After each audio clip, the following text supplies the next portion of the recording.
Hello and welcome back. Thanks for joining me for this video today. So a little real talk. When I started this channel, I had every intention of uploading once a month or trying to do like an every 4 weeks thing. Unfortunately, life does tend to get in the way. In March, I had to say goodbye to my 19-year-old cat. And I have had him since the day he was born. He has been my sweet snuggle boy for almost 2 entire decades. And the grieving process is not easy for anyone. But when you've spent 20 years with someone who has relied on you for every single thing for their entire lives, when they pass, it kind of leaves a little bit of a hole, or it did with me at least. And unfortunately, what that meant was that also my creativity suffered, in addition to just being in a grieving position overall. And as time went on and I continued to struggle creatively, I realized that I needed to do something for myself to help me move on. And so today's video is kind of like a tribute. I would have made this whether I had a channel or not, so I figured it could possibly inspire someone else in the grieving process to find some kind of peace by also doing something similar. It's not for everybody, but it seems to really have helped me. I chose to go with Claude for this custom. He already has pre-made ears, so I don't need to do that myself. And the difference between ears on the werecats and the werewolves are not super different. So I went ahead and decided to use Claude.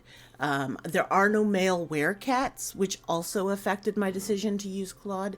But I feel like in the end, it worked out really well, and I'm pretty happy with having used this specific doll. Now, as always, I start by taking the clothes off, removing shoes, cutting down hair. With this particular doll, I was having difficulty removing the hands. I have unfortunately had some issues with the G3 dolls and their hands. Their hands are made out of some softer plastic, so as I'm trying to pull them from the socket, I also end up breaking them. Now, this has only happened to 2 of them so far, but I am a little on the wary side in regards to that. So when I do struggle with it, I use a pair of pliers just to keep that joint from pulling too hard, and then that way I can remove the hand and the peg. When I've stripped Claude down, I go ahead and I'll set all of his clothes and stuff to the side. I'll be revisiting some of these articles later, so keep an eye out for that. Once he's stripped down, I did remove his head with boiling water. Unfortunately, either I forgot to hit record or somehow I deleted it. I suspect I forgot to hit record. Once his head was removed, I did go ahead and cut all of his hair down. And then I went ahead and removed all the face paint with 100% acetone on a cotton pad.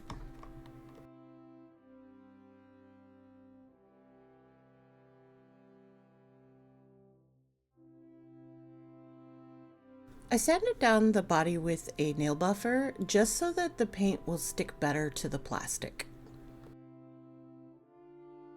I initially started painting this doll with gouache, but that was a disaster.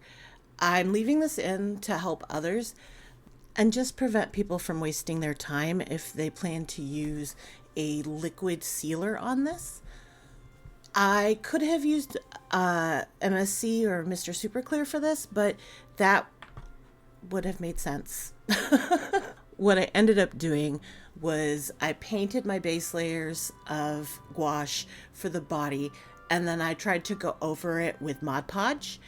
Even though the gouache was totally dry and had been sitting dry for 2 full days, the Mod Podge just reactivated it and smeared it all over. The upside to this was that when I washed the body under soap and water in the sink, it came off so very easily, and I was able to restart. Painting round 2. This time around, I went with acrylics. I used a titanium white, which was a matte finish. And for Dusty's brown fur, I went with a metallic brown. Honestly, this came from a paint I bought many years ago, and the actual names are not on the little tubes. But I did find that this metallic brown did a really good job at making the dark brown areas look multi-dimensional. It also added a bit of shimmer, which I thought was really neat and very much felt like a Monster High style doll. While working on the face, I did try to make sure that I had plenty of white primer to work on top of, because his eyes are such a light blue that trying to work over the brown on the face would have been extremely difficult and would have resulted in needing more and more layers of the white primer in order to build up that sclera. What really ended up working was just creating that base primer white in the eye area and coming back after I've worked the eyes with that brown metallic paint and just cleaning up all of those edges. Because the brown is so dark, I would have had to give him white eyelashes, which kind of felt weird to me. So I went ahead and switched over to working on some eyebrows. I gave him just a little bit to kind of give him almost a humanoid feel to the face, but I didn't want to overdo it. I also felt that white eyelashes would have overdone the face in this regard and would have felt less like I'm looking at Dusty and more like maybe an anime character or something to that type of level. We're going to skip over now to clothes. I did take some time off screen to break down the Letterman jacket for Claude, and I pulled the pattern from that and made my own. Dusty had very soft fur, and because the fur was so soft, it did tend to tangle and get matted, specifically under his legs, right where his legs meet his torso. So every spring as he began shedding, I would trim him down with some buzzers. And because it's spring and the weather can be unpredictable, I didn't want him to get cold, so I would put a sweater on him. He had this cute sweater for years and years, and I wanted to kind of incorporate that into this design as well. The embroidery file came from Half Moon Embroidery from Etsy. I'll link that below for you. I did use this file in my embroidery machine, which I'm still learning how to use. While the embroidery machine was running, extra fabric was underneath it, unfortunately, so there was a little bit of wasted fabric. However, because the fabric itself was so thin, I think this may have helped to support the fabric. I did trim that down a little bit so it wasn't as bulky when I put the items together. Because the fabric is so thin, it is very likely that my sewing machine could easily pull it down into the machine. So I do take special precautions during most of the sewing process. Some of my clips are missing, so I apologize for that, but most of them show me using a piece of paper as the backing so that it adds just a little bit more support without having to add a permanent and stiff item in there. Since it's small, I want it to be flexible. Using a piece of paper works really well because you can simply tear it away when you're done. And if you have any fibers left from that paper, it can easily be removed. In addition to the jacket, I also made a cute white button-down shirt and a plain pair of pants to go with. Against my better judgment, I decided to glue yarn wefts to the doll's head. So I took my yarn, I brushed it out with a metal brush similar to a brush that is used for pets called a slicker brush. Once the fibers were all brushed out, I then ironed them and cut them down at the base to glue onto this sheet of plastic. That way when the glue dried, I could just peel them up and then glue them to the head. This has not been a method that has worked for me very frequently, and I'm not sure if I just had really high hopes for the situation going into it, but it definitely let me down. I ended up having to do this 3 separate times. On the 3rd try, however, I was frustrated and I did not have any of it on video, so I do apologize for that, but I ended up rerouting it with the yarn wefts.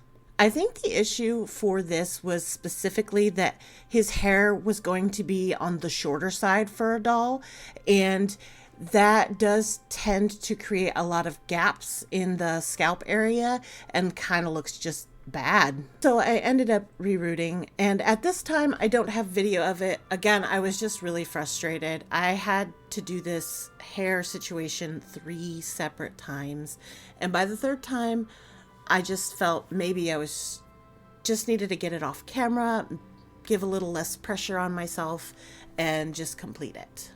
I do promise that the next time I do this, I will film it so that you can see the process. I actually have plans for my next doll to have yarn rerouting, so come back to see that next time. The gluing process took a while. I used Mod Podge as a base for the glue and had to wait for some of the layers to dry before I could move on to the next area. And working around the ears was particularly difficult. However, I think that if I were going to leave his hair long, it would have been fine. But because I was cutting his hair short, that left too many gaps, and so that's why we needed to go back to a reroute. With the hair out of the way, we can move to our final step, which is going ahead and getting him put together and dressed. His jacket, button-down shirt, and plain pants, along with his repainted shoes. These are painted mostly in black and blue. I went with a metallic blue that kind of matches with some of the blue from his sweater. I did use seed beads to create what looks like buttons down the front and on the sleeves. I did go ahead and have the sleeves kind of flipped back a little bit. I thought it would be cute. Unfortunately, it was a little extra bulky and made things a little more difficult when posing him and moving him around. Or in some cases, just putting the Letterman jacket on.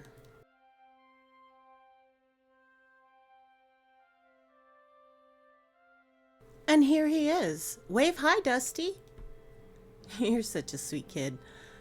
I just want to say thank you again for coming to watch my video and coming to share this moment of healing with me and sharing my photos of this life with my sweet boy Dusty. If you have any suggestions or ideas that you'd like to share with me, I'd love to hear from you in the comments. If you've used creativity to help you through grieving, I'd also love to hear about that. Thanks for joining me today, and I'll see you in the next one.